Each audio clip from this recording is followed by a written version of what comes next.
Hey, time for my 2 cents, and appropriate to use the word time because we're talking about the time change coming up this weekend. Don't forget Saturday night. Now, technically they say it's at 2 a.m. Don't stay up till 2 a.m. and set your clock back. No, don't do it. Just before you go to bed, set your clock back.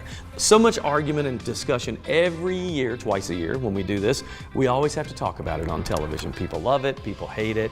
You know, for me, I never really thought about it that much. I love the extra hour of sleep in the fall. Falling back is wonderful. Springing forward, maybe not so much. But really when that mattered to me was A, when I had young kids and it threw their sleep schedule off. I know you wouldn't think 1 hour would do it, but it does kind of throw kids off a little bit.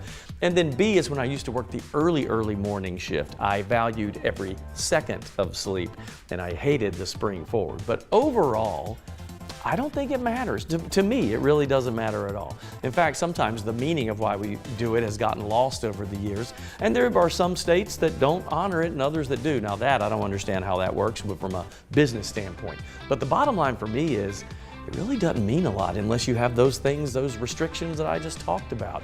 To me, you could have a good time. Well, speaking of good time, a friend of mine told me just recently that when he was younger and would go to the bars, at 2 a.m. on the night of the time change on that Saturday, the clock goes back to 1 a.m. and he got to stay and party for another hour. I never thought of that, but that is one thing.